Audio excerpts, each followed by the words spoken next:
आज आपके साथ में कांवड़ यात्रा के ऊपर में बातचीत करने के लिए मैं आया हूं। अभी कांवड़ यात्रा जो है वो उत्तराखंड सरकार ने रोक लगा दी, जो कि कांवरिये जो हरिद्वार से गंगा जल भर के और फिर जो है वो चढ़ाते थे, जो शिव भक्त थे, हरिद्वार में रोक लग गई है। और उत्तराखंड सरकार ने कह दिया है कि कोई भी कांवरिया उत्तराखंड की सीमा में प्रवेश नहीं करने पाएगा। हरियाणा सरकार की अगर हम बात करें तो कांवड़ यात्रा वहाँ पर भी हरियाणा सरकार ने भी अपने यहाँ पर रोक लगा दी है। कोविड को देखते हुए जो ये तीसरी लहर की आशंका जताई जा रही है उसके मद्देनज़र रोक लगाई है। लेकिन उत्तर प्रदेश सरकार ने अभी तक कांवड़ यात्रा पर रोक नहीं लगाई है। अब ये पूरा मामला सुप्रीम कोर्ट में चला गया है और सुप्रीम कोर्ट को केंद्र सरकार की तरफ से एक सुझाव दिया गया है कि गंगा जल का जो टैंकर है उसको जगह जगह पर पहुंचाया जाए और वहां पर लोग जो है टैंकर के ज़रिए वो गंगा जल भरें और उसके बाद में जो शिव भक्त हैं वो जाके शिव जी को चढ़ाएं। मैं इस वक्त गढ़मुक्तेश्वर के ब्रजघाट पर हूं, जो कि बहुत ही पौराणिक तौर पर बहुत महत्वपूर्ण है। और अगर हरिद्वार में कांवड़ यात्रा पर जो अभी रोक लगी है ये लगी रहती है तो सबसे ज़्यादा जो कांवड़ लेकर लोग आएंगे वो इसी गढ़मुक्तेश्वर के ब्रजघाट पर आएंगे। ये आप देख सकते हैं कि ये गढ़मुक्तेश्वर का ब्रजघाट है, गंगा जी यहाँ से बहती हैं। सामान्य दिनों में भी तमाम सारे लोग यहाँ पर आते हैं। इसको मुक्ति धाम भी बोला जाता है और ये कहा जाता है कि गढ़मुक्तेश्वर यानी लोगों के जो आत्मा है उसको मुक्त करने के लिए इस जगह का नाम गढ़मुक्तेश्वर पड़ा था। तो पौराणिक तौर पर ये बहुत ही महत्वपूर्ण है। जो कुरु की जो राजधानी थी वो हस्तिनापुर जो कही जाती है, वो भी कहा जाता है कि पौराणिक तौर पर यहीं पर जो है वो हस्तिनापुर बसा हुआ था।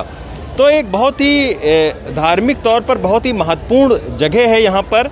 और यही वजह है कि अभी तक कांवड़ यात्रा को लेकर कोई ना तो उत्तर प्रदेश सरकार की तरफ से तो ये कह दिया गया कि हाँ कांवड़ यात्रा शुरू की जाएगी और कांवड़ यात्रा पर कोई रोक नहीं लगाई जाएगी, लेकिन चूंकि मामला सुप्रीम कोर्ट में तो इसी की वजह से अभी प्रशासनिक हलकों में बड़ी असमंजस की स्थिति है।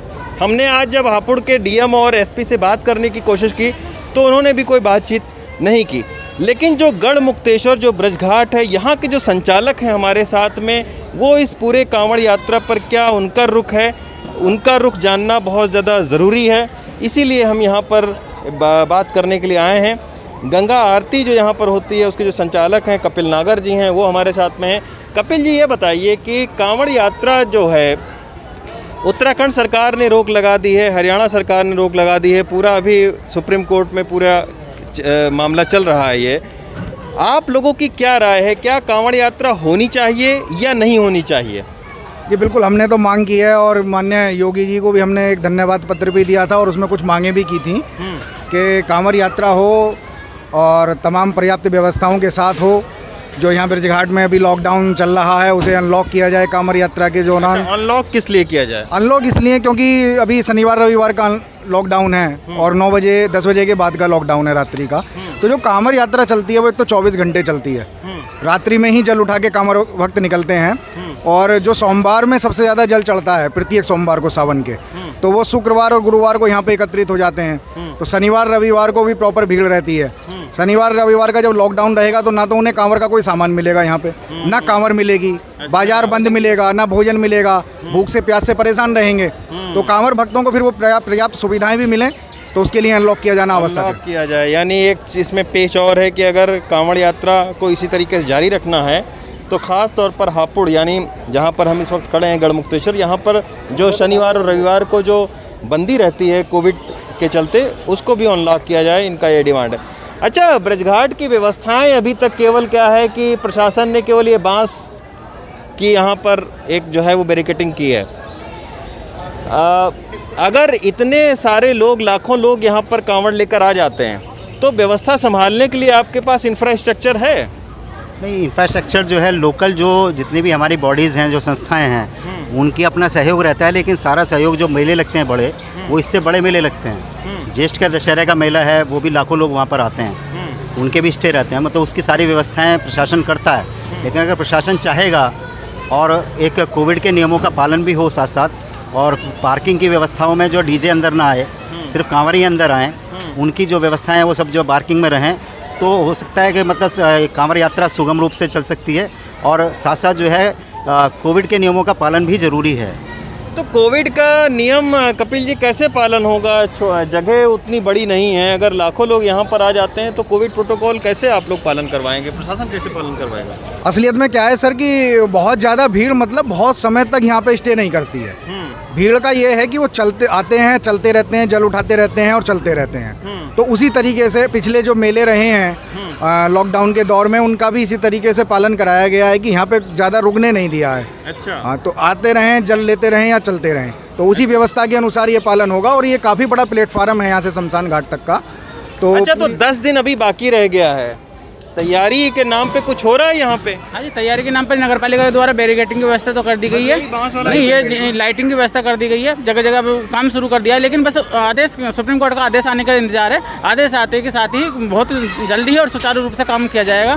और मेले तो जी बहुत, हमारे यहाँ महीने में 2 मेले अमावस्या और पूर्णिमा होते हैं। उसके अलावा बड़े मेले 2 होते हैं जिन पर 20-20, 15-15 लाख की संख्या इकट्ठी हो जाती है। तो वो मेले भी बहुत सुचारू रूप से किए जाते हैं। ये तो कांवड़ मेला तो छोटा मेला है, इतना ज़्यादा बड़ा मेला नहीं है जो नहीं किया जाएगा। बहुत अच्छी तरीके से हो सकता है। बस ये जो आपको बताया अभी भाई साहब ने, कपिल जी ने, कि लॉकडाउन को अनलॉक किया जाए हर तरह से, टाइम रात्रि वाला भी और दिन, मतलब शनिवार और रविवार का भी ये अनलॉक किया जाए। व्यवस्था पर्याप्त हो पाएंगी। व्यवस्था अनलॉक कर करते हैं तब व्यवस्थाएं पर्याप्त हो पाएंगी। अच्छा, तो अब ये भी है कि अगर कांवड़ यात्रा पर पाबंदी उत्तर प्रदेश सरकार नहीं लगाती है, और सुप्रीम कोर्ट में खैर अभी ये मामला चल रहा है, देखना होगा कि आखिर क्या फ़ैसला आता है। लेकिन फ़िलहाल इनकी ये भी डिमांड है कि अगर कांवड़ यात्रा यहाँ पर होती है तो एक तो शनिवार और रविवार को अनलॉक किया जाए, क्योंकि अगर बंद रहेगी तो कांवड़ियों को काफ़ी दिक्कत होगी। लेकिन फ़िलहाल मैं अभी घूम के आया हूँ, सारा जो ब्रजघाट मैंने देखा है, तो अगर लाखों लोग आ जाते हैं तो कोविड प्रोटोकॉल का जो पालन है वो करना बहुत ही यहाँ पर मुश्किल होगा, क्योंकि बहुत बड़ी जगह भी ये नहीं है। अभी तक यहाँ मेले ज़रूर होते थे, लेकिन हरिद्वार अगर बंद रहेगा तो लाखों की तादाद में जो श्रद्धालु हैं वो कांवड़ लेकर आएंगे। ऐसे में संभालना जो है वो प्रशासन के लिए एक बहुत ही बड़ी चुनौती होगा। यही वजह है कि क्या तैयारी है इस पर अभी कोई भी प्रशासनिक अधिकारी बात नहीं करना चाहता है। गढ़मुक्तेश्वर से मोहम्मद मुरसलिन के साथ रवीश रंजन शुक्ला, NDTV इंडिया।